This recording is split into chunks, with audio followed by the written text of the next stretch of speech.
Once in a While. My name is Amanda, and we're here back on Facebook Live for a bonus snake encounter, which again, this isn't our normal time. We usually appear on Facebook Live every Monday, Wednesday, and Friday at 3:30. It's our normal time, but not our normal day, I should say. I'm back again with Long, the Chinese beauty snake, and we're going to go ahead and get started with our jingle. Here we go.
All right, everybody. Thank you for joining us. I'm glad the picture looks good.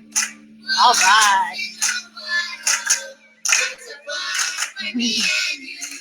Fantastic. Welcome, everybody, and welcome back. If we've seen you before, if we've never seen you before, and this is your first time, my name is Amanda. It's nice to meet you guys. And this is Once in a While. We are an animal encounter company who normally brings animals to live events, birthday parties, classrooms, all kinds of programs in person. Even animal therapy is something that we can do as well with some of our animals suited for that. But right now we can't do that, so we're bringing our animals to you via Facebook Live and Instagram Live today. That's a new thing that we're doing today. We're usually here every Monday, Wednesday, and Friday at 3:30 p.m. Central Time. I'm going to go ahead and take away this banner so you can see me a little bit better. Now, the snake that I'm holding right now, his name is Long, and Long is not a English word. I know it is. It usually means like long, like he's just really long, which actually makes sense too. But the word long in the Mandarin language, which is spoken in China, of course, it means dragon. So I kind of took my time trying to figure out what name I wanted to name him, run around into things. And I figured I would name him a Mandarin word, which is long, but it's also an English word too, so it's easy to remember. And this type of snake is found in China. They do live in higher altitudes in China, and they do experience very, very cold weather, as well as pretty warm weather. They have seasons where they are from in China. China, of course, is a very, very large country with many different types of weather. But where these Chinese beauty snakes are from, it is up in the mountains, and they experience kind of a higher altitude and a little bit longer of a cooler temperature. So a lot of people ask me, especially for snakes in the United States, like garter snakes and corn snakes. By the way, we have a corn snake right here in her enclosure. Don't worry, this isn't her normal enclosure. This is just for feeding demonstration today. That is Harley Quinn. She might show her face a little bit later, and if she doesn't, I will wake her up. Right now, she's hanging out in all this cypress mulch and having a great time and playing around and hiding. But for this kind of snake that lives in the United States, and for snakes that experience cold temperatures, where do they go and what do they do when it gets cold? Well, a lot of snakes will actually go into a hibernation called a burmation. So when we talk about reptiles, we don't say the word hibernate, we say the word burmate. And burmation is the same thing, really. And what they're going to do is they will kind of eat all they can when it's warm. And as it starts to cool off, they will eat less and less. And once they have finished digesting all of their last kind of warm weather meal, they won't eat anymore because their metabolism is slowing down. But it's very important if they are actually burmating in the cold weather for them not to have a belly full of food, because their digestion and a lot of their functions will slow down if not stop. So they will basically go into a long sleep or a long rest. Snakes don't have eyelids, in case you guys didn't know, so they don't really go to sleep fully that we know of. We're not a snake, so we can't really know for sure. Look at that beautiful eye. But they do burmate or hibernate, and that goes for all snakes that have like seasonal temperature changes, if that makes sense. By the way, on Instagram, if I can't answer your questions live, I will answer them later to the best of my ability, okay? I'll get back to you as much as I can. Instagram is very new for me, doing a live program on Instagram, so I'll do my very best. So bear with me and be patient with me, and thank you for having mercy on me for my first Instagram live experience. I'm gonna maybe sit back so I'm not so much of a ghost, so white. But you can see how beautiful he is. Now this type of snake, as well as many type of animals, have a false eye spot right next to their eye. See that beautiful dark brown or black eye? Well, right behind his eye, there is a great big stripe kind of right here, and that's called a false eye spot. And that is there, well, there's a couple of theories as to why they have that. It's similar to like a killer whale. Have you seen a killer whale at SeaWorld or an aquarium or out there in nature? Maybe on a documentary or on National Geographic or something like that. You've probably seen a killer whale before. It's called an orca as well. Those orca have great big white spots right next to their eyes. And that is not their real eye, but it actually kind of camouflages where their eye is. So snakes, believe it or not, they do not eat salad, as you may know. Snakes eat other animals, so they are active hunters, especially colubrids like rat snakes, which he's in the rat snake family. He may be called a Chinese beauty snake, but another name for him is going to be a rat snake. So Asian rat snake is another type of snake that he is a type of snake. This is actually another type of rat snake here. The corn snake is also known as the red rat snake. But anyway, so these type of snakes, these very active, kind of actively hunting snakes, especially, they're kind of going to go after prey that's running around. Say that he's going to eat maybe, at this size in the wild, he might eat something like a lizard, a frog, a very small bird, or a very small rodent. Here, once in a while, he eats rodents, and that's his favorite here. And he actually probably wouldn't be very picky about anything I gave him. But he's not picky at all, so I can just feed him frozen thawed rodents, no problem. And my point is that they're going to go after these prey items, that animal that he's going to go eat. And he needs a way to kind of protect his eyes. So most animals will try to fight back when being taken by a predator, right? They're going to try to fight back and save their lives. And if they're going to be scratching and clawing, a lot of times they will go straight for the eyes because that's a very sensitive area on most animals. And most animals, of course, are only born with 2 eyes, and they don't get to grow them back if something happens to their eyeball. So in order to try to protect the eye, they actually have that false eye spot to kind of disguise the sides of his eye. So an animal might be scratching and clawing and go for the wrong spot kind of back here. It wouldn't necessarily be great if he got bitten or scratched in that same area, but it'd be better than right in the eye. Another way that snakes protect their eyes, since they don't have eyelids, like I mentioned, they actually have an eye cap over their eye. For those of you on Facebook, you can see, hopefully, if he slows down, he's so active. They have a scale over their eye instead of an eyelid. They never blink, so you cannot win a staring contest with a snake ever. Hello, buddy. But he has an eye cap over his eye, which is almost like it is a scale, and it's almost like a goggle. Imagine wearing goggles all the time, but they're nice and comfortable. They're fitted especially for your eyeball, and that's going to protect his eye from the danger of that prey or even a predator that might grab him.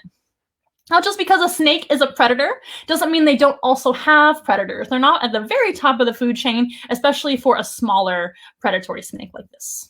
And all snakes are predators. There are no vegetarian snakes. Now let's go to my comments and see if I have any on Facebook anyway. I'm glad you're all getting a very good picture. I'm so thrilled. We're doing the do-over today, so I'm really hoping that it stays really nice for you guys. That means a lot to me to give you guys a good animal program from far away. Amanda has a good question. How do you know what size of prey to feed them in captivity or the care of humans, right? That's a great question. So it all depends on the size of the snake. Now, some of it is kind of trial and error as to what they will take. But typically, a snake can eat something 3 times the size of their head. And they can eat something at the widest part of their body. He's very, very slender. But if you look at the widest part of his body, that's about right here. If you take a look at him kind of next to my face, you can see how wide he is. So he could potentially eat a hopper mouse or a small adult mouse. That is what the size of the prey that he would be able to eat. Good question. I see a lot of you are tagging your friends. I really appreciate y'all tagging your friends and sharing these videos and sharing our Once in a Wild information. Our information is scrolling down below. It's a good time to mention that, I suppose. Now's a good time as ever.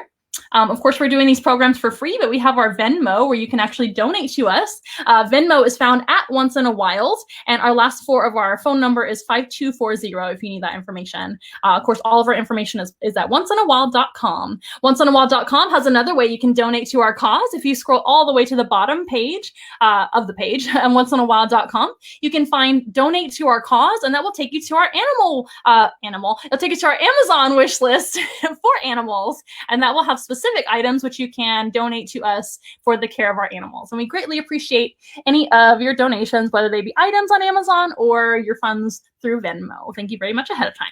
And for more information on anything, please give me a call. My number is scrolling down below. It is 210-445-5240. Okay, guys, so more about the snake. Yeah, so they do eat whatever is about the widest part of their body. Now, when you are a rodent, rodents can squeeze into very small openings. So a rodent might look bigger than what they can actually squeeze to be. So it's kind of, I mean, it's trial and error, also experience. I've been working with reptiles since I was very, very young. So I'm pretty good at judging what they can eat, who they can eat, whatever it may be. So it just depends. But snakes can eat something 3 times the size of their head, which is pretty incredible if you think about it. Now, how can a snake do that? Well, a snake has a very specialized jaw, which is very, very different than ours. So that jaw is basically... it doesn't unhinge. You can say it unhinges. You're not wrong, but that's not really the proper way to say it. Instead, it's just very stretchy. So if you touch your jawbone right here and you open your mouth as wide as it goes, it doesn't really open very wide in retrospect, right? Because mammals like us, most mammals, have very limited jaw movement. It's all one solid piece all the way through, and the top as well. It's not really stretchy or anything like that. But a snake is built very different. So right here, there's kind of a space here, and it has a stretchy ligament right here on where their chin is on the bottom jaw. And it actually splits. So imagine it's like this. And then when they want to open it wide, they split the jaw just like this. Pretty incredible. If you look at a snake's skull, you can see that. And the ligament just stretches. And also right here, they're also very, very stretchy. And up here, it can also stretch pretty well too. So here stretches, here really stretches, and here stretches too. So they can make tons of room up and down and also wide like that. So they can actually eat something about 3 times the size of their head. That would be like a human being eating a whole watermelon in one single bite. Incredible. I am not going to demo that because I cannot do that.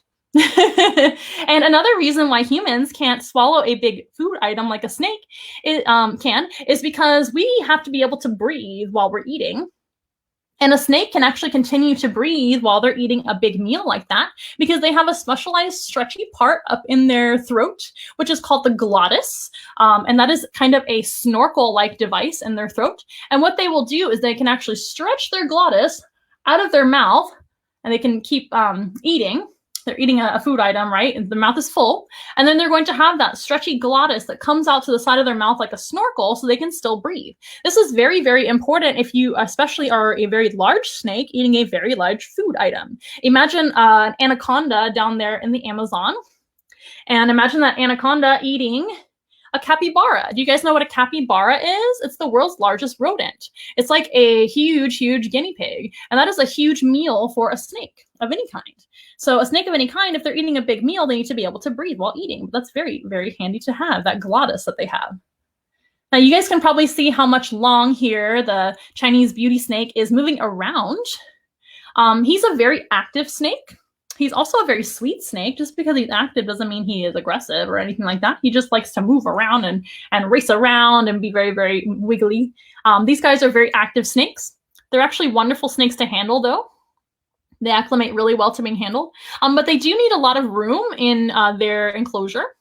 He has a semi-arboreal closure behind the scenes, which means he's got room to climb, and he's also got room to settle down on the bottom. So he can do both. And that's what the snake would do. They would be climbing the trees, going down onto the ground, back and forth, back and forth.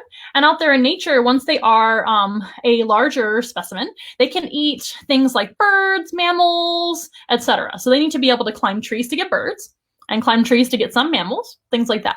Now this type of Asian rat snake, the Chinese beauty snake, They are not the largest Asian rat snake in the world. Those guys, some of the Asian rat snakes, they can actually get 8 to 10 feet long, super, super duper big. Not very thick or anything like that. They're actually a pretty slender bodied snake regardless. Whee! But see how beautiful he is? My goodness, he's so gorgeous.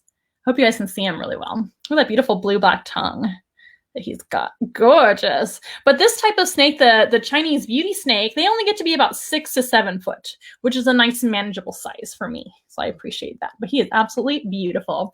Now, how you can tell a rat snake from other snakes, including this one, I know she's hiding. Oh, I see her little head, but it's out of view from you guys. But I'll make sure that you guys can see her by the end of the program. And she's probably going to be coming in and out.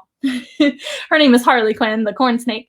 But all of your rat snakes, corn snakes, things like that, beauty snakes are also a rat snake. They tend to have a white bottom jaw. So if you're out there, I know for the US, there's a lot of Texas rat snakes, black rat snakes, etc.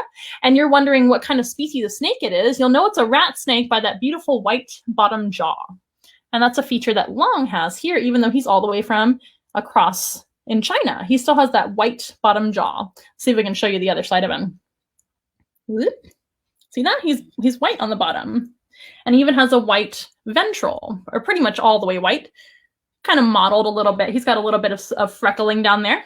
Now, when we talk about animals, there's a dorsal side, which is their back. And there's a ventral side, which is their belly. Fancy words, right? But there's a really easy way to remember dorsal from ventral. You guys familiar with dolphins? Dolphins have a dorsal fin on their back. And that's on the back, right? It's not on the belly. So dorsal back and ventral is belly. So they have dorsal scales and dorsal coloration and ventral coloration or belly coloration. And almost all animals, well, not all, but a lot of animals are what we call counter-shaded. And dolphins are also counter-shaded. They're dark on the back and light on the belly. And there's several reasons for that. It's a form of camouflage. Now, he's actually kind of bright colored, but also a little bit of a natural looking pattern. So he would camouflage sometimes, and he would also stand out sometimes. So it kind of just depends. And he's also not the type of snake that's more of like an ambush predator. Ambush means to sit and wait for your food to come to you if you're the ambush predator. As you can see, he's very, very active. It's hard to hold him still for the camera.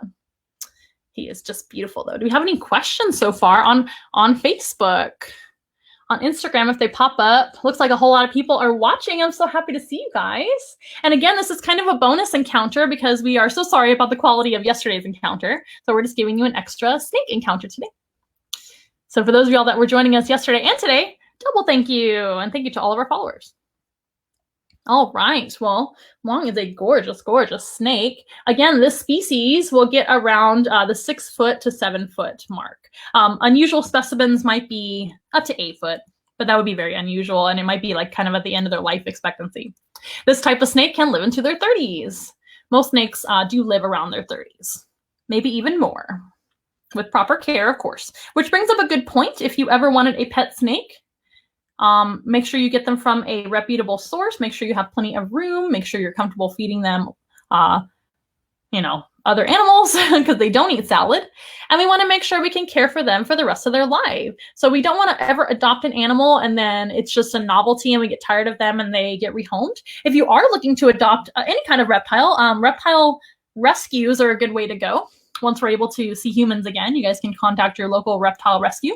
Sometimes reptiles end up in regular animal shelters too. So that's a great source to be able to find your next companion. That's just a little side note, but snakes do live quite a long time. That's quite a long commitment. And his name is Long. His name is Long because it means dragon in Mandarin. That is what I named him. Did you know that snakes have no ears? So snakes cannot hear in the traditional way. They might be able to feel vibrations and things like that. In fact, if you have a snake in your backyard and you're not really a super fan of snakes like me, and you would like to encourage that snake to please leave, one method, which works sometimes, is actually playing some really loud music with lots and lots of bass. And that snake might become uncomfortable through all the vibrations on the ground and whatnot. And they might be like, well, this isn't a very safe place to be. But snakes are our friends. If you ever need help identifying a snake, there are many individuals such as myself, which don't mind a little phone call or a text message with a picture of the snake that you are wondering what species it is and if it's dangerous. I get those kinds of texts all the time during the spring and the summer. We're starting up again with all the snakes coming out this year. Here in Texas, it's been like in the 90s and the 80s. So we're seeing some snakes. In fact, I saw one the other day, a little Texas blind snake. It was absolutely cute. Most snakes out there in nature are completely harmless to humans, and no snakes want to harm you, even if they are a harmful species potentially. Those snakes that have venom, like rattlesnakes, copperheads, coral snakes, cottonmouths, all those guys that are dangerous to humans potentially, don't want to actually give you any venom. They would rather save it to be able to use for their food. And we can talk more about that as we go on. I love talking about venomous snakes and why you should leave them alone. They don't want to harm you. They are scared of you and would rather you just leave them alone. That is the best thing you can do for animals in nature, is to please do not pick them up. If you see a snake and you really like snakes and you just want to play with them, please don't play with them if they are a wild specimen. We don't want to be picking up wildlife, kiddos and adults out there. Most snake bites that are dangerous snake bites were because people were messing with them, trying to harm them. Actually, drinking alcohol is a big factor as well, believe it or not. Makes sense, right? And another thing is just, not doing something smart, like picking up a dangerous snake in the wild. Otherwise, snakes really don't mess with people too much. Ooh, it looks like she's moving around. Did you see that movement? This is kind of a cool thing to see because she is in like kind of a similar environment which she would be maybe out in nature. I know it's like kind of simulated with the mulch and everything. By the way, this is cypress mulch, which is what I recommend for pet snakes. You don't want to use other types of mulch which might be harmful, but this is a natural cypress blend mulch, which you can get at Lowe's. Anyway, so, but you can see how this pattern over here, where my finger is, she's moving, but she has kind of a really neat pattern which might blend right into the background. And same thing with him. He might blend right into the ground, but he also in a way stands out. It looks like we have some questions. Let me see here. Good question. So why do some, oh, hi, Richard. So glad to see you back. Thank you for joining us for our bonus snake encounter. I hope it looks great. Anywho, so why do snakes have red tongue and others have black? Do any venomous snakes have red tongues? That's a good question. It's something to look up. I'm sure they kind of vary. To my knowledge, most venomous snakes, and I'm probably wrong, most venomous snakes have a blue-black tongue or a darker tongue, but that doesn't like really give you like an indication of danger or not. So I wouldn't really get close enough to see. In fact, I'm trying to think. I think there's some rattlesnakes that actually have a lighter colored tongue. And something to look up. And I should know this because I've been looking at snakes forever. But sometimes when you are put on the spot like this, your memory is not accurate, if you know what I mean. So I will look that up for you. I'm more than happy to find out. And then let's take a look. What other question do you have? Could a large constrictor view a small human as a food source? So the short answer is yes, potentially, but it is super duper rare. So out there in like Indonesia and other Asian countries and potentially Africa, small children might be something that a large, huge, humongous, and very, very hungry snake might potentially look at and say, that might be food. But it is so super rare that it's almost totally insignificant. Not to say that it couldn't happen ever, but of course, wild animals all over the world might be dangerous to humans, not just snakes, right? All kinds of animals like lions and tigers and elephants and bears and crocodiles and all kinds of animals. So it's not really fair to just say, oh my gosh, snakes are the worst or anything like that, right? We don't want to do that. It's not their fault if they happen to be super duper hungry and there's just a small person there. But it doesn't really happen ever. It's super duper rare. And that would be only very, very large snakes like African rock pythons, a very huge Burmese python, but it would have to be a unusually huge female specimen that was just enormous, like a record-breaking specimen, maybe a reticulated python, something like that. Anacondas don't really go after people. That's not a thing that happens very much at all. So anacondas are pretty shy, believe it or not, unlike in the movie. That movie is absolutely hilarious. It's one of those movies that are fun to watch and make fun of, especially if you're a zookeeper. Any other questions? Let's see. And I apologize for Instagram. It's hard to see your questions from far away. I've got my little tripod with my phone. But yes, so the short answer is yes, but it really does not happen. There's no reason to be scared of snakes. If you give them enough distance and everything, is as it should be, and you're not messing with them, you're not drinking, you're not being irresponsible, etc., they should just leave you alone. There's really not a problem. I hope that made sense. So let's talk about a little bit about their senses again. We're getting some questions about that really fast. So snakes don't have ears, but they can feel vibrations, right? And there are some theories out there that they can hear a little bit. That is still kind of an unknown. I've heard mixed answers when it comes to that. I tend to think that they can't hear in the traditional way at all. They do have inner ear for balance, though, but they can't hear very well. They feel really well with vibrations, of course. They can see okay, but their vision is more based on movement and shadows and things like that, and they're kind of nearsighted. But they can definitely see movement and shadows, and especially our very active snakes like this are very triggered by movement and different things. They can never blink, so they're always looking around, which is kind of cool. Another thing, let's see, touch, hearing, eyesight, taste, and smell. So these guys have an amazing sense of smell, and snakes, of course, have that beautiful forked tongue. Speaking of that blue-black tongue that he has, the beautiful tongue that comes in and out. So the reason that snakes stick their tongue out so often is to kind of sense the world around them, and since they don't have great hearing, that kind of makes up for that. So he's got that beautiful forked tongue, and the reason that snakes and other reptiles have forked tongues is to be able to smell directionally. And that goes for all snakes and some lizards too, like monitor lizards, for example. And that is to basically be able to smell in two directions very, very quickly when they bring their tongue in and out, in and out. And they also have a special organ in their brain called a Jacobson's organ. And other animals like cats actually have a Jacobson's organ. Horses also have a Jacobson's organ. But how a snake uses their Jacobson's organ, which by the way is like a supercomputer for taste and smell, pretty cool. For snake, it's more smell-based.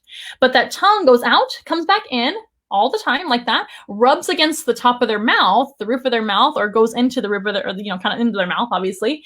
And that Jacobson organ is actually on the bottom of their brain. And since a snake has a very, very flat head, the bottom of the brain is kind of rubbing up against the roof of their mouth. So when that snake brings their tongue in and out, they're getting information brought to that Jacobson's organ all the time. And that organ is like a supercomputer for taste and smell. And we don't have that in our brain. It would be kind of cool to have and just stick your tongue out all the time. Have you guys ever seen a cat that smells something very interesting? Do you want me to do the impression again? I did it yesterday. They kind of go, and they do like a weird face. When a horse does that, they have that weird kind of like lip that goes up, and a cat kind of does that too, like that.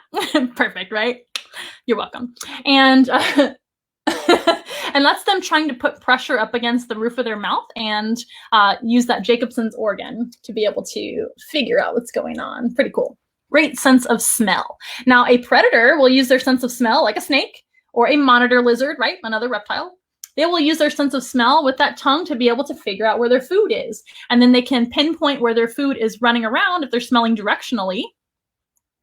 Ooh, show your beautiful face. He's so beautiful. You guys want to see him? So that's going to help them to find prey. Oh yeah, great sense of smell.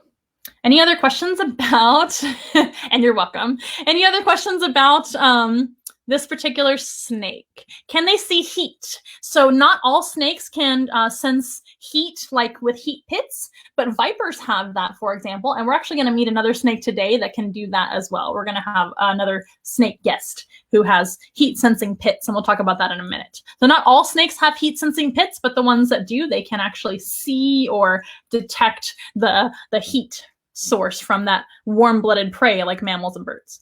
Well, I think Long has done a beautiful, beautiful job. I'm going to sit back so you guys can see him a little bit better before we say goodbye. Look, he's hanging out with my rat snake tattoo there. Isn't that cool? You guys are twins. All right. Oh, you're so beautiful and I love you. Snakes are amazing. He is so soft. Snakes are not slimy, in case you didn't know. They're actually very, very soft, like fine leather. Very, very smooth. Okay, guys, he's been gorgeous and perfect. And we're going to go ahead and move on to our next animal before I run out of time, on Instagram especially. So I'm going to go ahead and bring you guys another type of snake. I'm surrounded in snakes over here. So this type of snake actually does have heat sensing pits. And this here is our beautiful Prince. Prince the python. He is a ball python. And Prince the ball python is about half grown. And he is a coloration called a pastave, which is a man-made kind of bred coloration of these guys. He does have a pink tongue, but he's non-venomous too. Our first snake was non-venomous, and our next snake right now is non-venomous. I'm gonna get a little drink of water. 2 programs in a row has gotten me a little bit. Nice water. So yeah, so this is Prince. Prince does have those beautiful heat sensing pits all over his top lips there. I believe they're only on the top lips for the species. Some species have them on the bottom lips, and some species have them on bottom and top. Might be extra sensory organs, right? So pit vipers, for the most part, I might be wrong, but almost all of them have 2 pits right in the front, like a rattlesnake. Rattlesnakes have heat sensing pits. But how they use that is by, they basically are detecting the body heat. Have you ever seen the movie Predator? So those adults out there, maybe kids, I watched Predator when I was like, I don't know, 8, growing up with my dad, one of my favorite movies growing up. And Predator had that ability to see the heat of his prey, humans and whatnot, that he was hunting. But for snakes, they use that to detect the heat of their prey, like birds and mammals. Pretty cool. Now, not all snakes eat only birds and mammals. Some snakes eat other species, such as fish or other reptiles. They might eat snakes. They might eat eggs.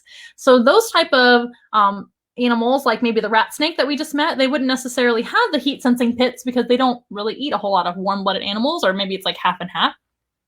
Show everybody your heat pits. Can y'all see him? He's actually being very active for a ball python. Ball pythons are called ball pythons because they roll up into a ball for protection. You might have known that already. So a ball python in the wild is a pretty small python.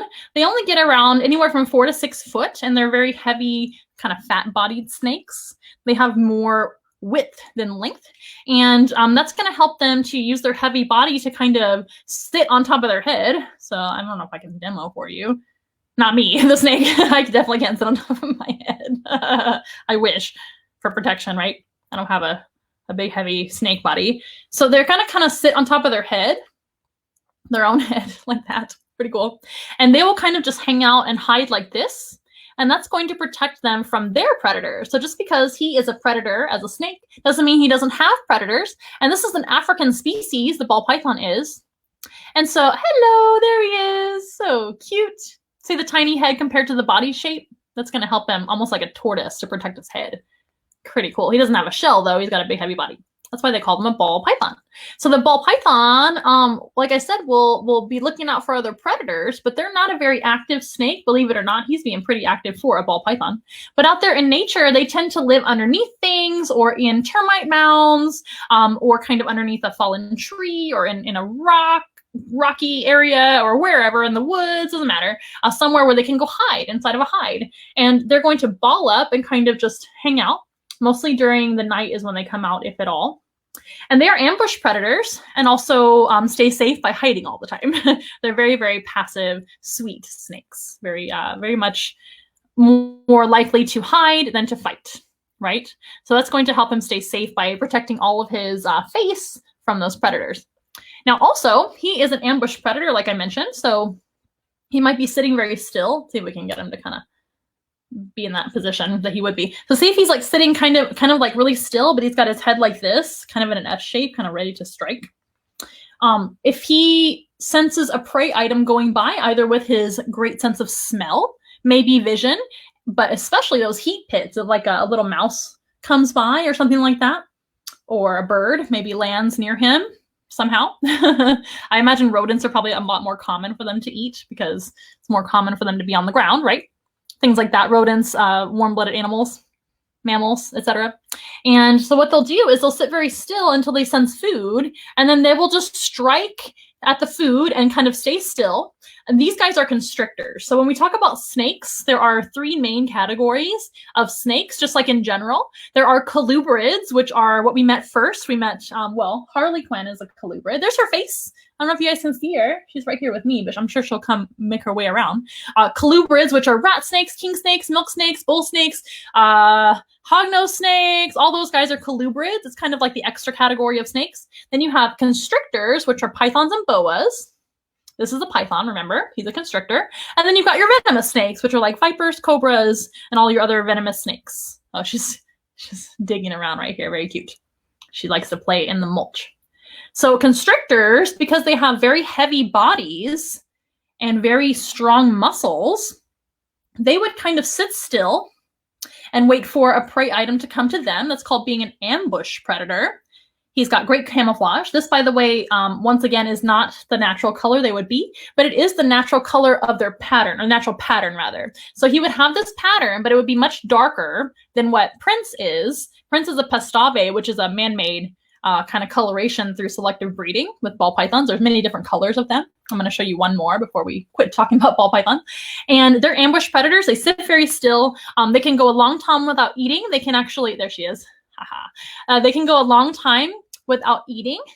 So up to a year without eating, which is incredible. But usually about every month is how they're going to eat in the wild. But they're very opportunistic, which means that they take any opportunity that crawls or flies or skitters by to be able to take a meal, because they don't really know when the next one is coming, right? Especially in the dry season. Africa has wet and dry season.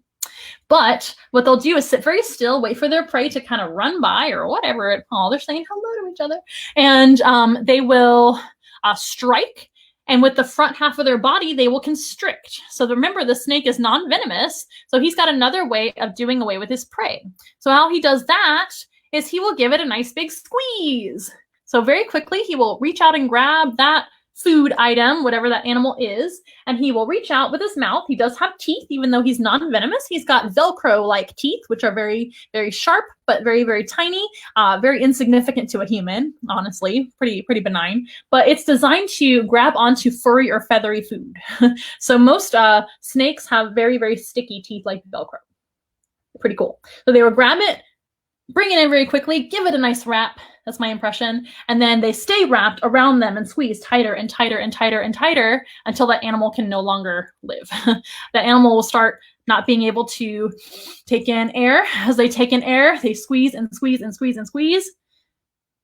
And of course, you can't go that long without breathing, right? And it's actually a pretty quick way to do away with their prey. It's pretty incredible, honestly. Once that prey is ready to eat, they will, of course, use that jaw that I talked about before, and they will start to eat their food. Now, typically snakes do eat their food head first. That is much, much easier to streamline that prey down their gullet and all the way down into their belly. Now, not to say they can't eat an animal backwards, but it's a lot harder because you're going against the grain of fur, feathers, or scales, whatever you might be eating. If you're a snake, it looks like they're trying to say hello to each other. Look at that little face. You see her? Remember that white jaw that we talked about on rat snakes? This is a red rat snake, also known as a corn snake. Pretty cool. Let's see what other questions we have and comments.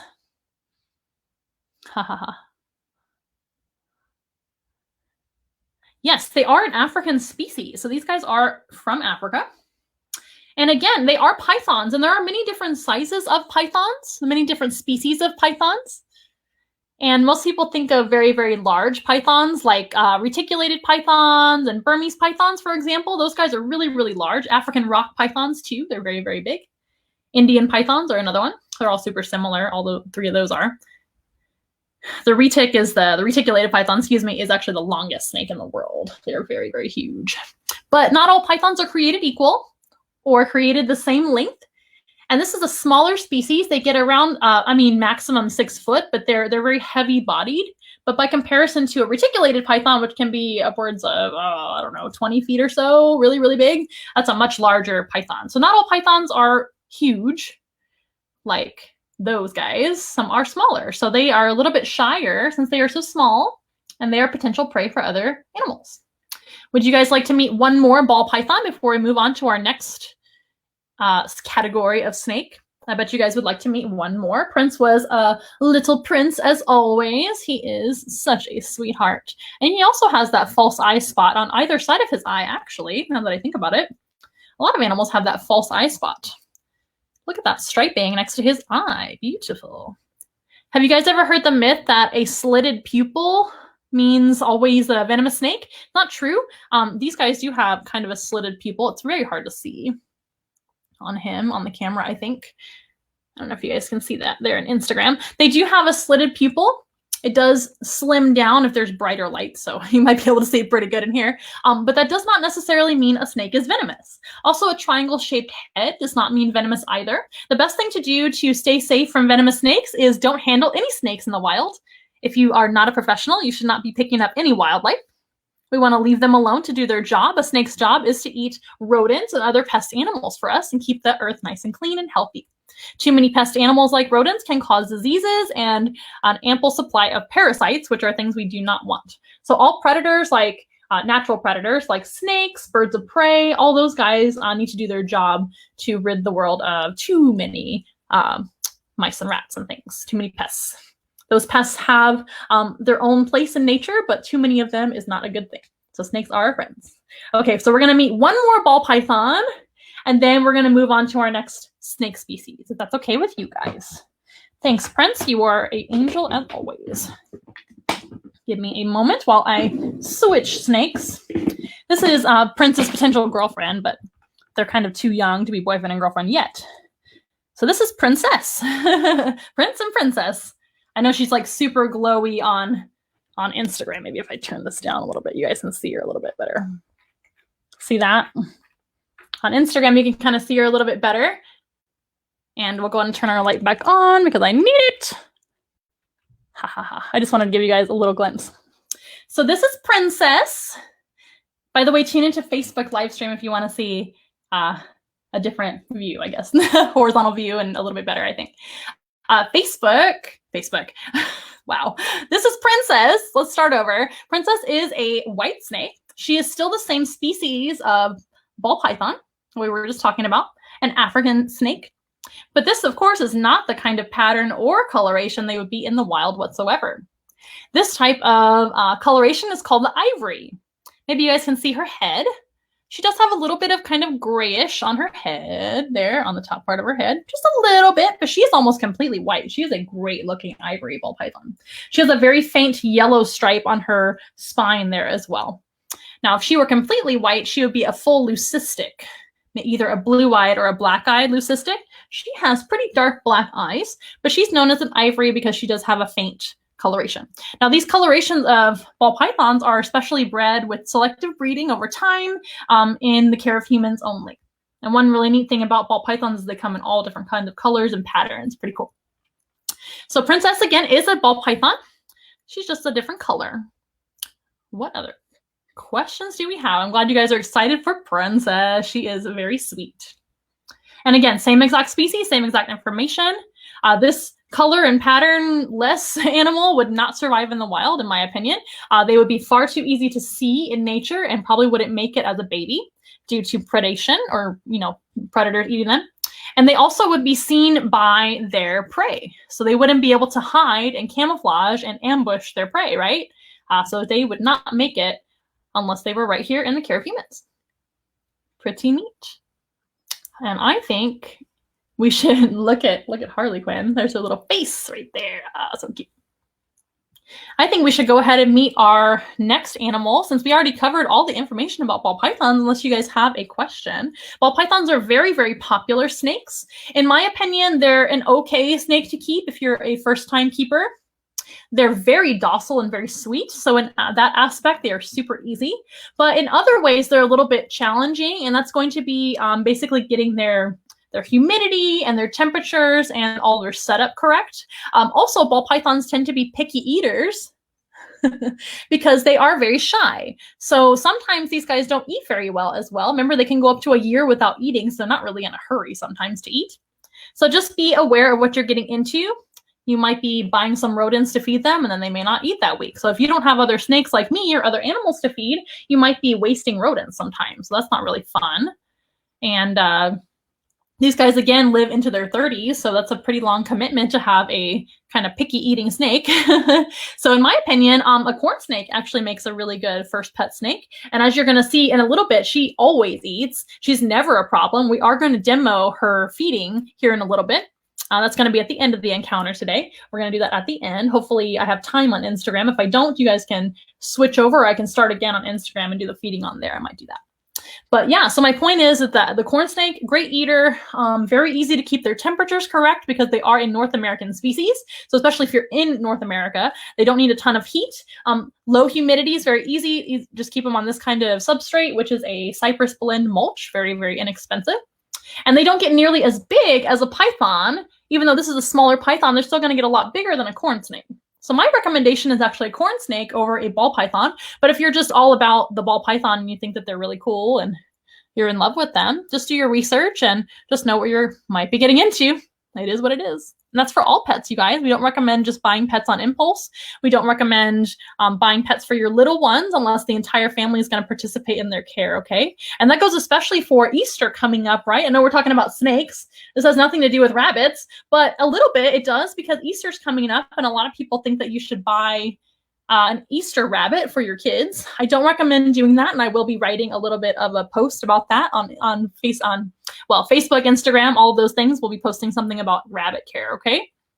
We love rabbits. They're great pets, but they are not a toy. They do live 10, 12, maybe 15 years old, so they are not a toy for children. They are a family member if you're going to bring one into your home, okay? You guys just be aware of that. And if you guys ever have any animal care questions, feel free to message me on any of our social media. That's what I'm thinking of. And you can also text me. My number's down below scrolling. You can always text me for animal care information, okay? A lot of people do that to me all the time. It's part of my job. Okay, guys, we're going to say see you later to beautiful Princess. She is so cute. And she is just glowing in this beautiful light. Look at her beautiful belly. Okay, guys, so we're going to say see you later to Princess. I'm sure she'll be in another encounter at some point. And we're going to meet our next animal, and then we'll do our snake feeding. Hooray! How much time have I been on Instagram? I think I have just a little bit longer, so we might have to restart on Instagram, but that's okay. Thank you guys for being so patient. So really quickly, we're going to meet this next animal, and if you guys were here yesterday, you already saw him, but it is a beautiful, beautiful snake. We're doing all snakes today, by the way, so all snake show all the time. Harley's just being beautiful. So this guy is actually my largest snake, but he is not nearly as large as he will get in the future. So this here is our beautiful, beautiful boa constrictor. And he is pretty large. So in this small setting, it's a little bit hard to hold him up. There he is. His name is David Boa.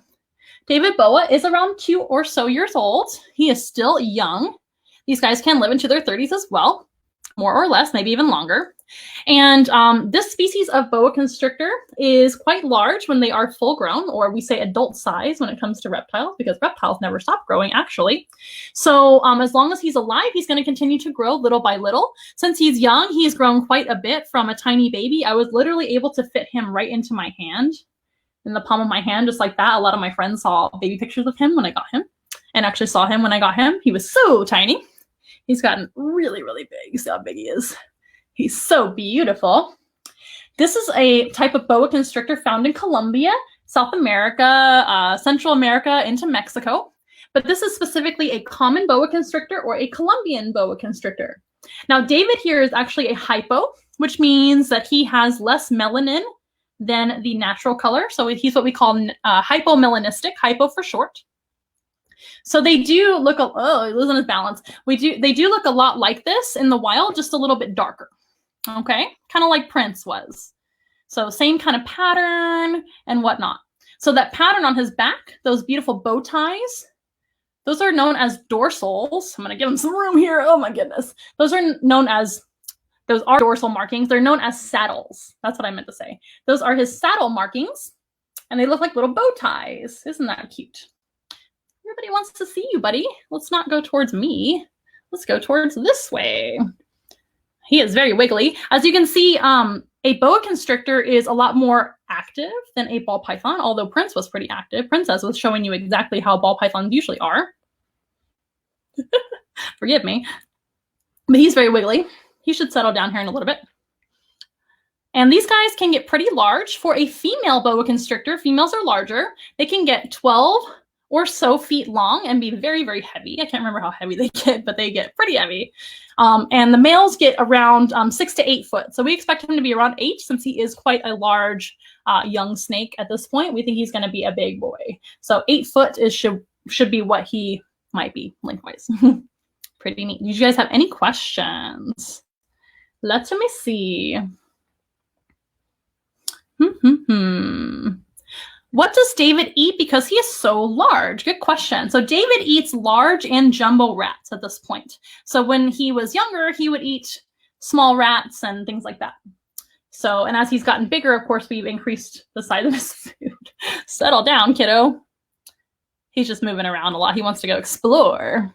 Oh, yes. But yeah, large rats is typically what he eats. He's a very, very good eater. He's never, ever, ever refused a rat. Have you? No, he's a great eater, which is a good thing about boas.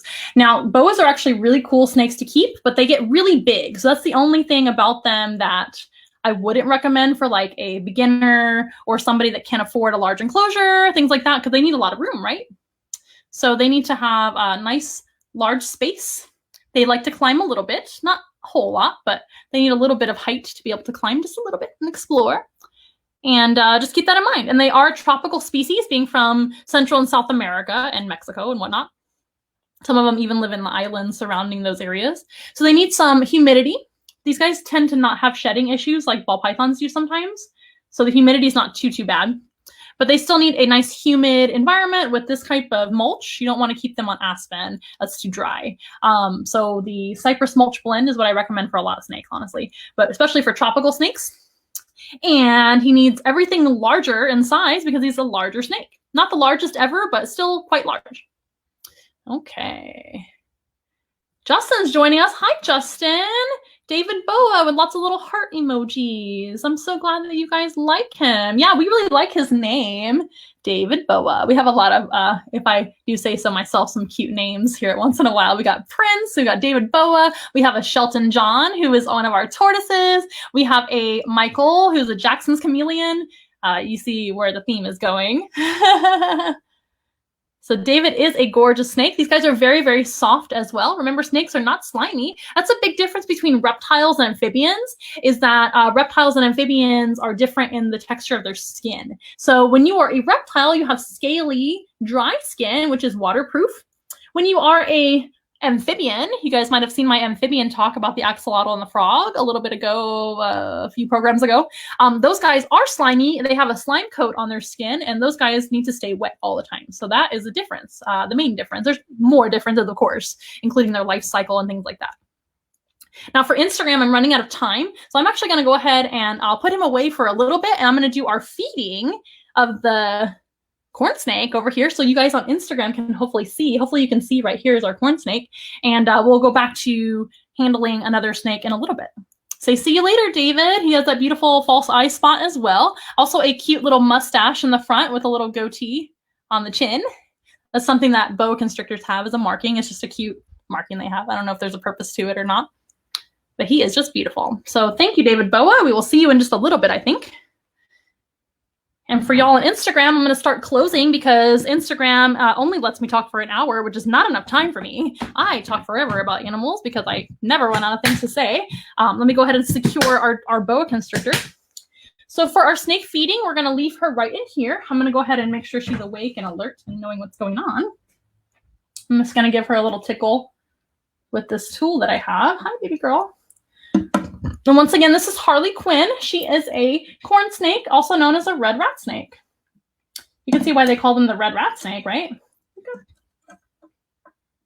This doesn't hurt her. I'm just trying to nudge her awake. You know what? She's a sweetheart. I can probably just pick her right up. There we go. She's out and about. She's like, what the heck is going on? I was having so much fun digging in my mulch with mulch on top of my head. So that's a perfect position for her to be in. And hopefully you guys can see on Instagram, we are getting ready to do a feeding of our snake for those of you that aren't super comfortable with that. Let's warn everyone. Snake feeding today. Fair warning. Okay, here we go. Okay, I have my rodent here on tongs. I'll go ahead and hold it by the tail. And I'm just going to open this a little bit, and she should go right for it. She is so ready. You guys ready? Here's our rodent. And here we go. I'm going to wiggle it around a little bit. Oh, she tried to strike, and there she goes. Look at that. That was incredible. I'm going to let her have it. Oh my goodness, that was really successful. I'm going to shut the lid. Can you guys see on Instagram? Pretty cool. Now, we highly recommend for those of y'all feeding your snakes at home or in a zoo that you feed frozen thawed instead of live. Okay, guys. We only have a few minutes left on Instagram, so I'm going to go ahead and close. If you guys want to finish the video over on Facebook live stream, feel free to join us over on Facebook.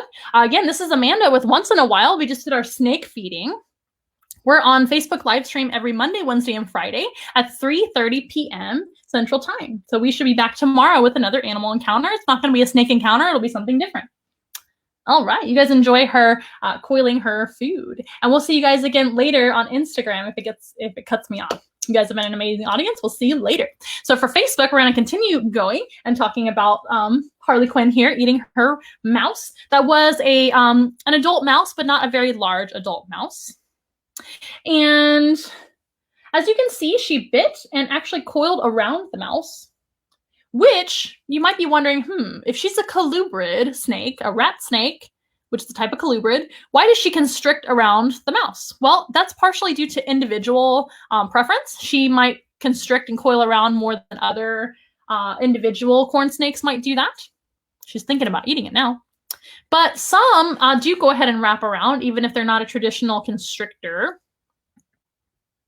But they don't have a very heavy body, so they're not technically in the constrictor category. They still do constrict, but they're still a colubrid. I know that's very, very confusing, but they don't have hands or anything like that or claws like other predators. So she would grab and then wrap around, make sure that it's holding still and she can eat it. She doesn't have to kill the prey because it's already killed at this point. It is not alive. So I guess she's just taking her sweet time. She might be a little bit like, where am I in this situation, because it's very bright in here and whatnot, but I guarantee she's going to eat it. And if not, I'll just offer it again and we'll see. Did you guys have any questions? Everybody says, whoa. Yeah. Pretty cool. And yeah, she was constricting it just a little bit. Not as heavily bodied as a constrictor, traditional constrictor does, like a ball python or something like that, or the boa constrictor, right? Boa constrictor, right in the name. But she certainly does constrict because she doesn't have any hands or feet. And that's her only way of holding her food still. So I guess she felt a little bit more comfortable wrapping around it today. She doesn't always do that. And some colubrids aren't super picky about whether their food is alive or dead. They might just start eating the food while the food is still wiggling. They're a little bit less picky, and I don't know why. They're just a more tenacious, ravenous eating type animal than a constrictor is. Most constrictors are a little bit shy for whatever reason, and they prefer that their prey is all the way gone before they start eating it. And that might be due to the fact that most constrictors eat larger prey because they are also larger. So for example, a Burmese python eating like a small deer, that deer is huge and potentially dangerous to that Burmese python. And so the Burmese python wants to make sure that that prey is not moving anymore before they start eating it, because their face would be very vulnerable. Now, she's got the mouse in a interesting position. As you can see, the mouse's rear end is right here and the tail is coiling over or hanging over like that. And so she's going to have to either eat it that way, or she's going to have to figure out where the head is to be able to eat it streamlined, like we talked about. Colubrid, that is right. Very, very good. So colubrids, once again, those are rat snakes, king snakes, bull snakes, indigo snakes, hognose snakes. There's so many more that I'm probably not mentioning. And those are kind of the leftover category of snakes. And other snakes we have, of course, constrictors, which are your boas and pythons. One major difference between pythons and boas, by the way, they're both constrictors and very, very similar. But one major difference is going to be the way they reproduce. And for those of you on Instagram, we're going to go ahead and say goodbye. You guys have been an amazing audience. Thank you for having mercy on me for my first Instagram live. I think it's about to cut me off, so I'm going to go ahead and say goodbye. We'll see you guys over on Facebook live stream. Bye-bye. Okay, for y'all still on Facebook, we're going to keep on going. And for those of you that were on Instagram coming over here, happy to see you again. So a big difference is going to be their reproduction. So a python, like a ball python, I guess we could just show you one while we're talking. Oh, sweetheart. So ball pythons like Princess here, the ivory ball python, these guys would lay eggs. So you might be like, well, duh, it's a snake. Of course it lays eggs. And most colubrids lay eggs too. But boa constrictors, like David boa that we saw earlier, they don't. Those guys are called ovoviviparous. When we talk about animal reproduction, we talk about oviparous, which means egg laying, ovoviviparous, which is what a boa constrictor does, and then viviparous, which is like a mammal giving live birth, like a human, right? We are viviparous. We give live birth. That's what that means. But a snake, like a boa constrictor, for example, or other reptiles like the blue-tongued skink, for example, and the Jackson's chameleon is another really cool one. They give live birth. But what that means with a reptile is they still have eggs inside of their mother's womb, and they are still considered gravid. That's the term that we use for a reptile pregnancy, gravid, or a bird pregnancy. It's gravid, not pregnant. But you can say pregnant, it's fine. It's the same thing. It's just a proper term.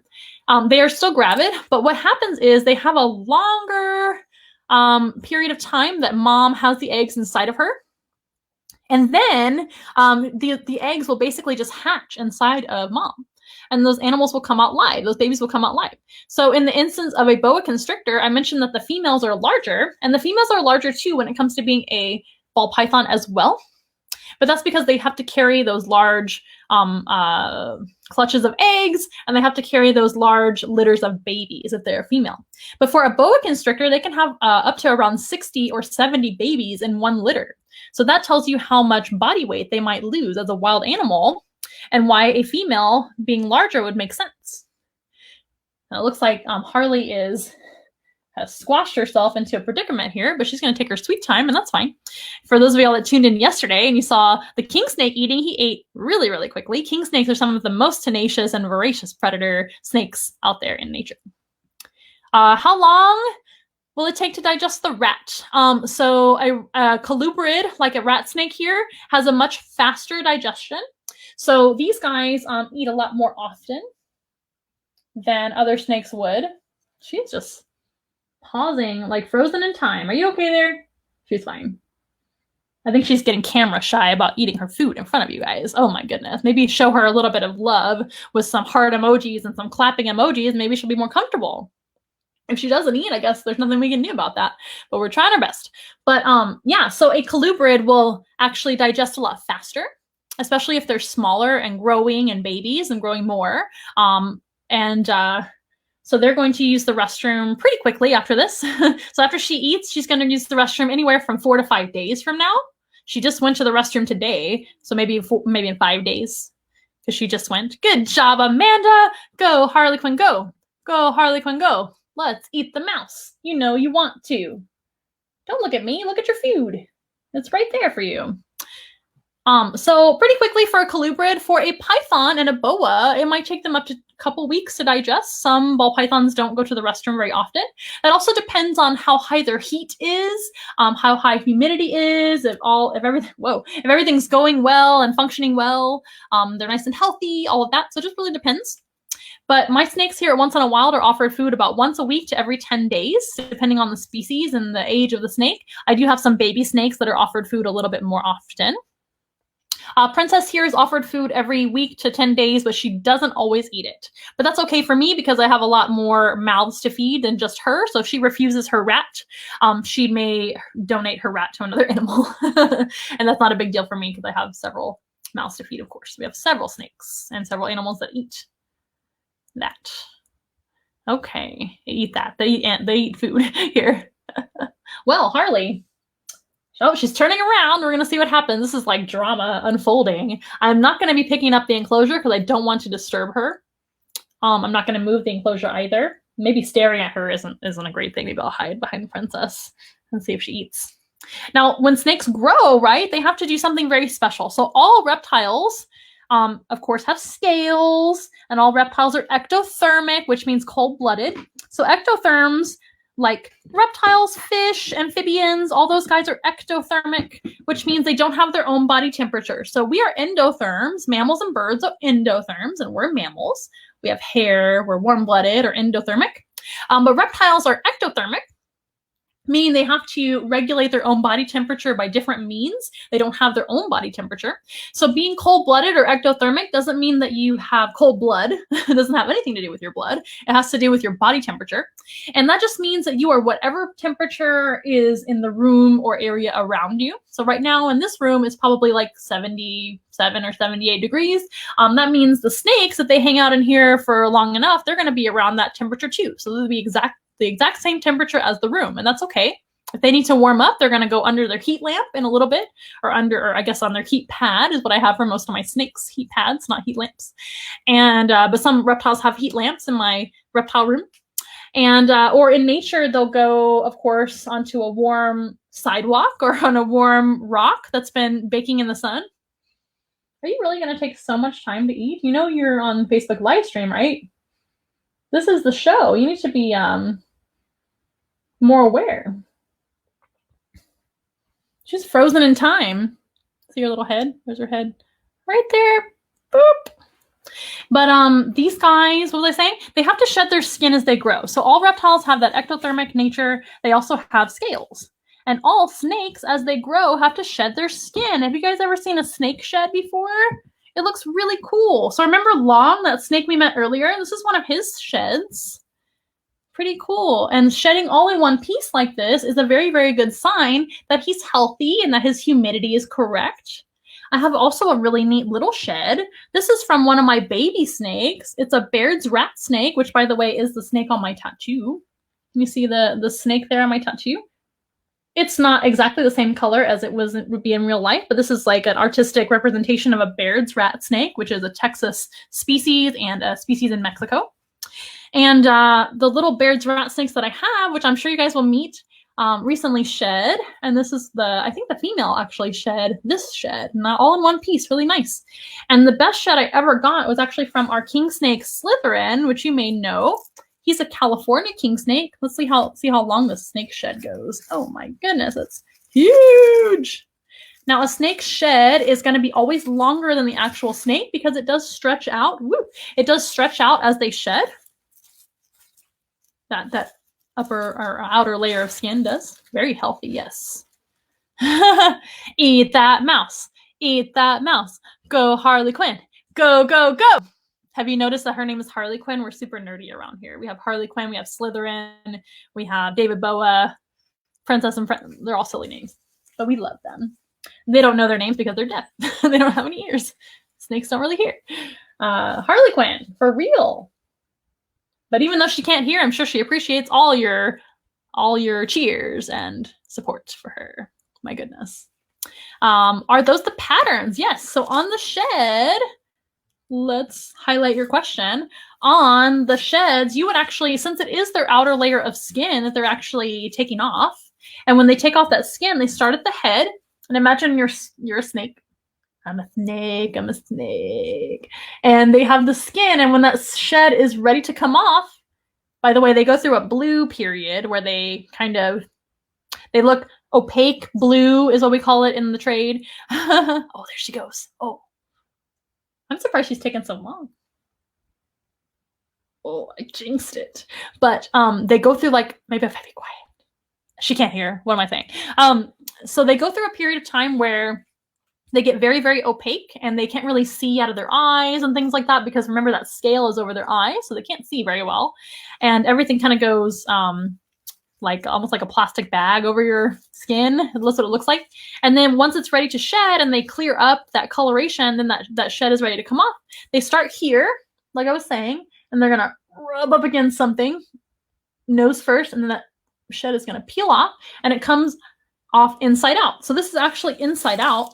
And yeah, it is the top layer of Slytherin's skin in this case. So you can see those bands that the California king snake Slytherin has. Pretty cool. Oh, it looks like she's finally positioning herself to eat, I think. Goodness gracious. It's actually maybe a little bit better for the video because she didn't just inhale it like the king snake did last time. But that's why it's inside out. You can see this would be actually the top of the shed skin here.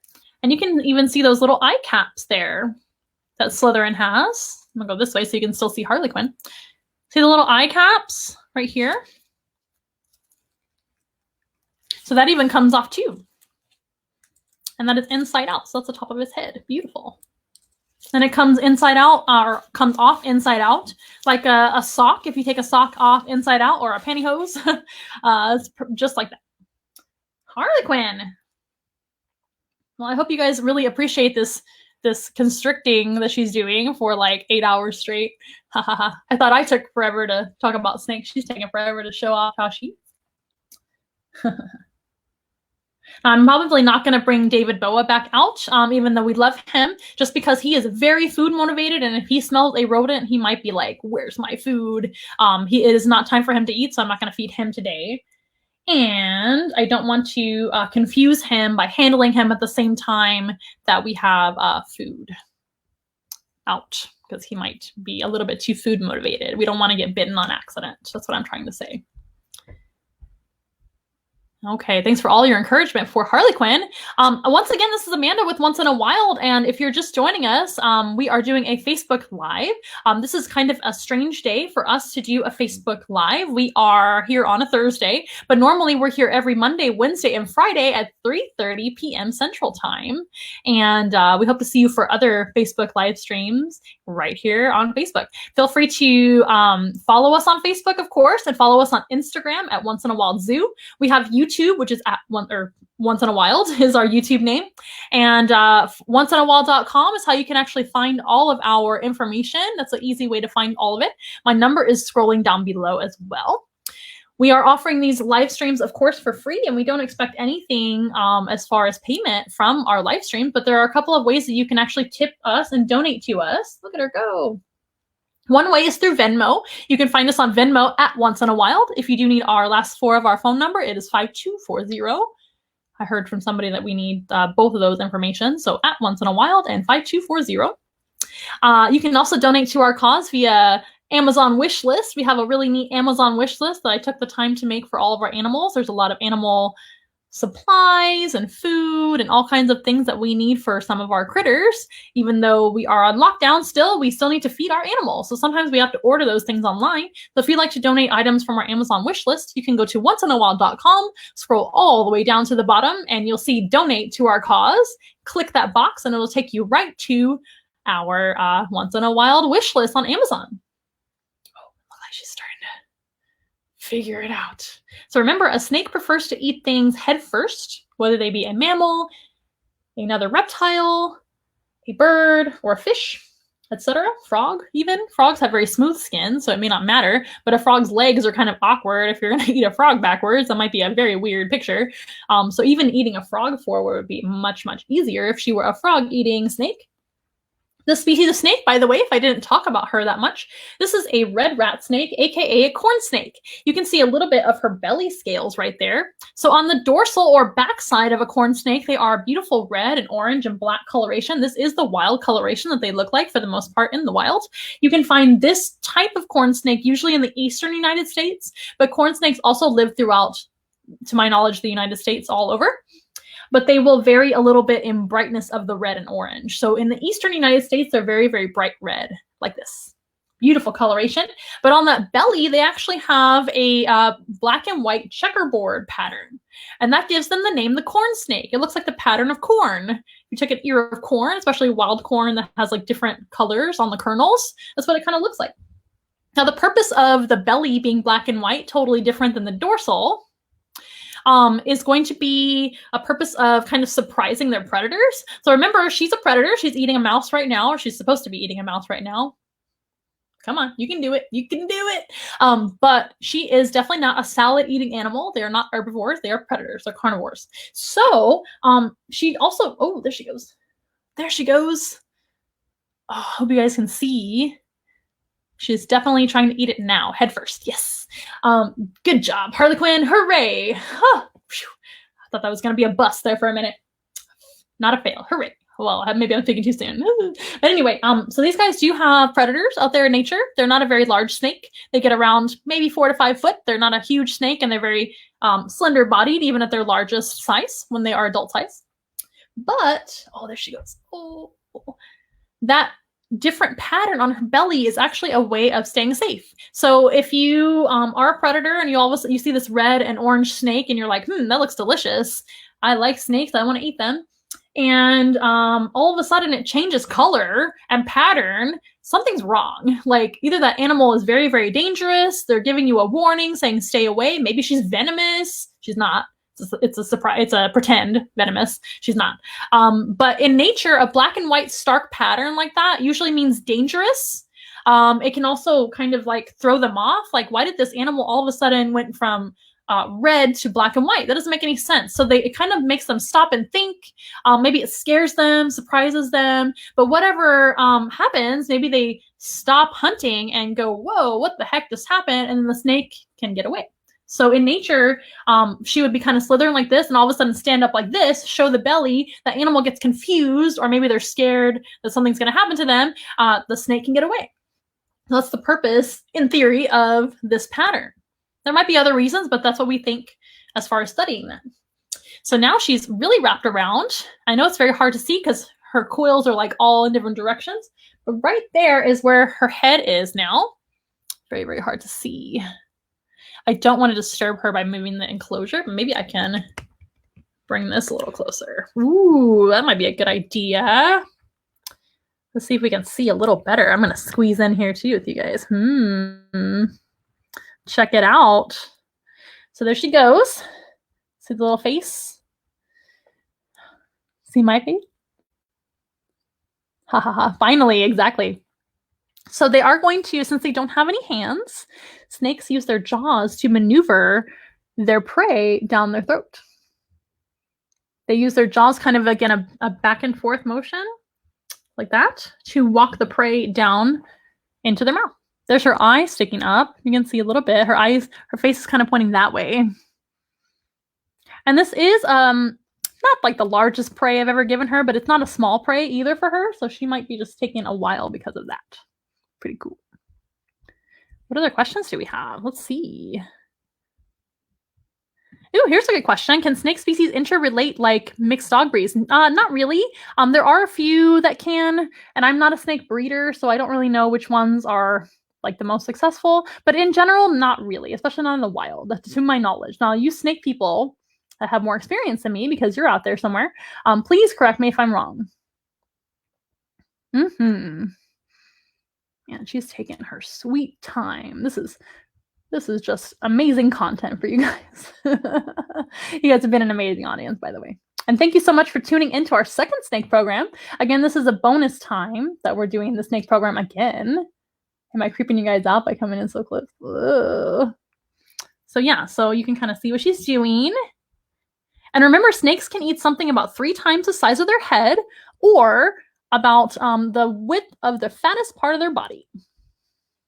So I already answer this question, but whoa, we can cover it again. Why are they called a corn snake? That's because of the belly, which has a corn-like pattern. It's black and white like a checkerboard, but can you see the belly? It kind of reminds people of corn. That's why they were named that. The other name for the corn snake is the red rat snake, which you can see why that is called why they're called the red rat snake. That's pretty obvious. So check that out. She's already maneuvered to where she's eaten almost past the head. And she's using her body and coils to kind of hold the animal she's eating. And for those of y'all just joining us, so you happen to just stumble upon this video, we are doing a snake feeding right now with our good friend Harley Quinn, the corn snake. There we go. We can see me a little bit better. Ooh, check it out. Ooh, there we go. That's a good view. You can see her head coming up a little higher. And maneuvering the mouse right there. You can see how wide her jaws can open and how stretchy her skin is. So a snake is actually pretty stretchy all over their body. In between the scales, she's got skin that can stretch out quite a bit. And remember, she's got a jaw which can actually open a little bit right here. It's got a ligament in between her bottom jaw where it meets right here. They aren't fused like us. We only eat like this. We have to chew up our food to be able to swallow it. They don't do that. They have a jaw that's like this, and then it splits open like that on the bottom. And it's very stretchy up and down as well, with very stretchy parts here on the, where am I? On the side of the jaw here. And also right here on the top. So it kind of splits this way and this way. That way she can make tons of room.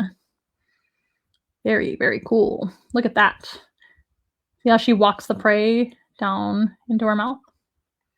And notice she never blinks. These guys don't have eyelids, like I said before. She's got beautiful round pupils. Did you guys know that not all snakes with round pupils are harmless? Some of the most venomous snakes in the entire world, the mambas and the cobras, some of those have round pupils as well. In fact, all mambas and cobras have round pupils. The most venomous snake in the United States is the coral snake. They don't often bite humans, though, because they have a very tiny mouth, which can not really do much to a human unless you are handling them with your hands or you step on them and they bite you in between the toes, which would be really crazy. Maybe with flip-flops or something like that. Just be careful. A coral snake has red and yellow together with a black stripe as well. They're called bands, not stripes. Now, I don't recommend you picking up any snakes, regardless if they are safe or not. If you are not a professional, number one, you might harm the animal. And number two, if you happen to be wrong about your identification of the snake, you might harm yourself, because then you might have made a mistake and picked up the wrong kind. So I recommend that you guys don't pick up snakes. There are only 4 types of snakes in the United States that are dangerous to humans. Now you can really see her eating. That's really cool. One type of snake is the rattlesnake. We all know that those guys have a rattle on the end of their tail, which they use to warn other animals.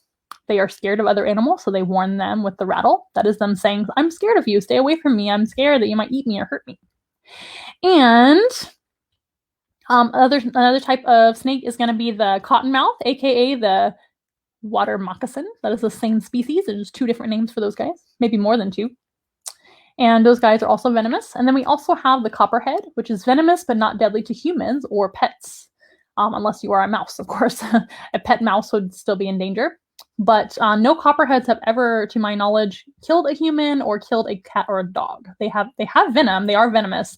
And it would be a very, very bad day for you if you got bitten, but you would not really die from that. You would just, of course, go get your care from the hospital and you'd be okay. It would be a very expensive hospital visit, though, so please don't handle them. Do your best not to get bitten. And then the last one is what did we talk about? Rattlesnake, cottonmouth, coral snake, copperhead. That's all of them. So all of those are the venomous snakes in the United States. There are a couple that are what we call rear-fanged venomous. Where am I going? Rear-fanged venomous, which are like hognose snakes are rear-fanged venomous, but their venom is very, very insignificant to humans. In fact, it's very, very, very benign, honestly. And venom from a snake is actually part of their digestion. All snakes have an anticoagulant in their saliva. We all have a little bit of an enzyme in our saliva that helps us digest our food, right? Everybody does. Snakes have a little bit more of that. And venom from venomous snakes is actually the most advanced form of anticoagulant and enzyme that can pre-digest their food. That is what they need their venom for. Their venom helps them to do away with their prey, kill their prey, and also to pre-digest their food. There are hemotoxic venoms and there are neurotoxic venoms. Some snakes, whoa, she's picking it up to be able to eat it a little easier. Pretty cool. This is a very large meal for her, for sure. But she can do it. I know she can. She's done it before. And hemotoxins, let me get this right. Hemotoxins will kind of liquefy your insides and make you bleed and things like that. Great things. And neurotoxins will do things like stop your heart. Some vipers and some other snakes have both hemotoxin and neurotoxin, like venom, in their venom glands. Pretty amazing. Venom to a snake is just their saliva. So a snake is always immune to their own venom. It is just like their saliva. They are fine if they bit themselves on accident or got bitten by another same species of snake. Thanks for all your encouragement to Harley. Do they have to uncoil to move the whole meal down? Yes. So she's going to have to straighten out, as you can see now. She's probably answering your question just with watching her now. Pretty cool. You can see she's going to kind of S around like this to kind of wiggle the food down her throat. And remember, snakes can breathe while they're eating. They have a special throat mechanism, which is called a glottis. That glottis can stretch out and kind of come out the side of their mouth like that, so they can breathe. I wish she would show you, but she's facing the other direction. What are you gonna do? But it has that ability to kind of stick out the side of their mouth, kind of like that, and they can breathe almost like with a snorkel-like device. Pretty cool. As far as the most dangerous snake or venomous snake in the world, there are several of them that have kind of like shared that spot over time, and that is a very complicated answer. I don't want to give an answer because I don't want to be wrong here on Facebook Live, but I will definitely look that up for you, Amanda, and try to find out which is now classified as the quote-unquote most venomous snake. Because there are several of them that have kind of like changed that, you know, top spot over the years, so I don't really know. But there are several that are very, very, very dangerous. Now, that being said, no snakes want to harm you, no matter what kind of snake it is, if it's dangerous or not. Snakes are a lot more afraid of you than you are of them. We should always leave wildlife alone, including snakes. Snakes are very important to the natural environment. We want to keep the environment healthy by letting snakes and other predators do their job. Harley Quinn's doing her job right now and giving you a demo of how she eats a rodent. Maybe if I sit back here. Let's see. Snakes do eat rodents and other pest animals. Some snakes, like garter snakes, eat things like roaches and other pest insects, which can also make us sick. And that is very important in the natural environment to have predators and prey and keep all of that balanced and in check. So we do not encourage you guys to harm any wildlife, including snakes and especially native wildlife, right? Native wildlife was there before we were. Man, she's doing a great job. Look at that. She's working it all the way down. Good job. See that stretchy skin? See how the skin stretches in between the scales to help her push that food down? And they just kind of use their muscles in an S pattern to move that food. Now, since she had to stretch out her jaw right here, right here, she had to stretch her jaw out like that. She's going to have to put it back. And typically snakes will kind of yawn. She's just kind of rubbing her face up against the mulch there. But some snakes will kind of yawn to open their mouth like that and put it back the way it was.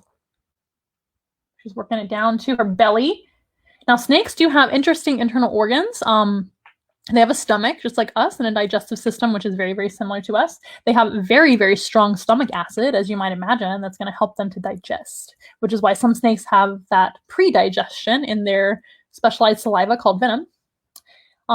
She did a great job. There we go. She's got a big old meal in her belly now. Oh, yeah. She won't have to eat for a while. And what was I saying? So one really cool thing about a snake's internal organs is they only have one functioning lung. I know that has nothing to do with digestion, but I think that's a really cool fact. Is snakes breathe similarly to us. They breathe on a slower rate, but they only have one very long functioning lung. They do have a second lung that has evolved to do nothing. So that second lung just kind of sits around and and does not much at all. But I find that very interesting. Their internal organs are in there. They're just very, very elongated and kind of stretched out to the rest of their body. I think Harley did a great job eating as a demo for you guys. That was kind of cool. What did y'all think about that? Amanda says, ooh, this is better than any sport. Thank you very much for the compliment. You guys have been amazing followers. Okay, now that she's done, I'm going to go ahead and move my camera back, or my laptop back the way it was. Ooh, there we go. Oh, goodness gracious. This is an ordeal. Cool, cool, cool. I thought she did a great job. What do y'all think? What's up with this reflection? I think it's my phone. No, it is not. Anywho, so you guys have been an amazing audience. We're figuring it out, I promise. There we go. And Harley Quinn did a great job eating here on Facebook Live. Once again, we're going very, very long, over an hour. So I'm going to go ahead and start closing. We hope to see you guys every single Monday, Wednesday, and Friday at 3:30 p.m. Central Time. And once again, your support is greatly appreciated on Venmo for tips and donations. And you can also donate to our Amazon wish list as always. We hope to see you guys next time. And let's see if we have any questions before I leave. Ooh, here's a great question. I love this question. Richard says, are king snakes the only snakes that eat other snakes? No, there are several other snakes that still eat other snakes, or that can eat other snakes as well. Milk snakes are in the king snake family, so they tend to sometimes eat other snakes, not as commonly as a king snake. Cobras are a big snake-eating snake as well. King cobras are the king of snakes, of course, right? So the king cobra, king snake, both of those guys do eat other snakes. And there are other snakes as well, something to look up. Pretty awesome. What else do we have going on? Thank you for the applause. Woo! Good job, Harley Quinn. And you guys have been an amazing audience as always. We always upload our videos to YouTube as well, so be looking for that. If you missed the live stream, that's okay. Again, this is kind of a weird, random live stream that we wanted to make available to you guys because our reception was terrible last time. We'll see how it goes this time. And if it's good, we will upload it to YouTube. So check out our videos on YouTube as well as Facebook. And now Instagram. We did one today on Instagram as well. So follow us on all our social. You can find those links at onceinawild.com. You can find our Amazon wish list all the way down to the bottom where it says donate to our cause. Don't forget, we're actually doing Zoom room animal encounters now. If you guys do want to book your very own private Zoom room, those are great for animal, well, they're great for animals. You can see animal, but they're great for classrooms, homeschoolers. You guys are all homeschooling right now, so that's really handy.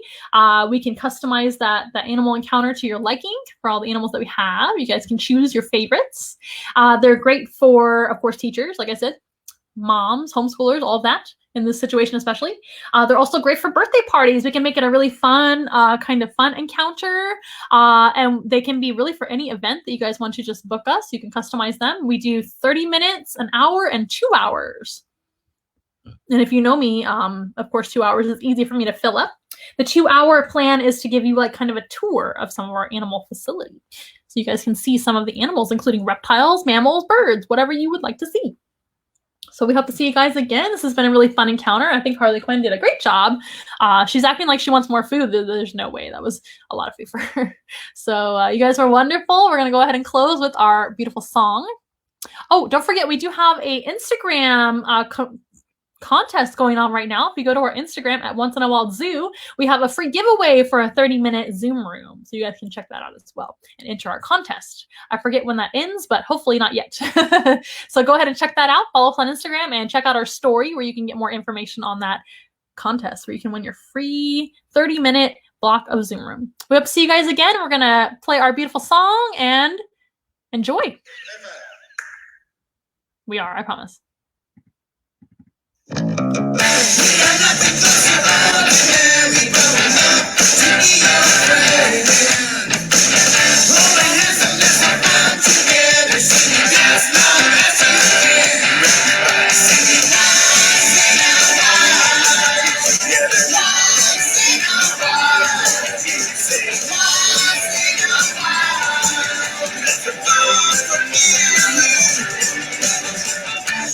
not the ordinary, growing up to be your friend.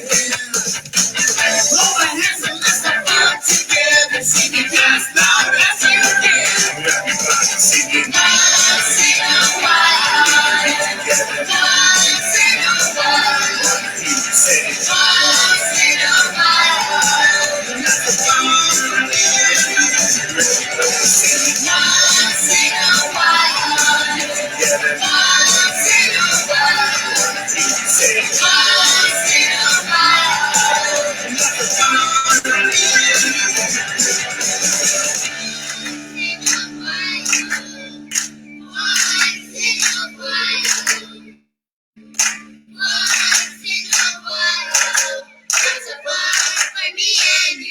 Alrighty, guys, you've been the best as always. Thanks to our friends, family, and followers for joining in on our snake talk.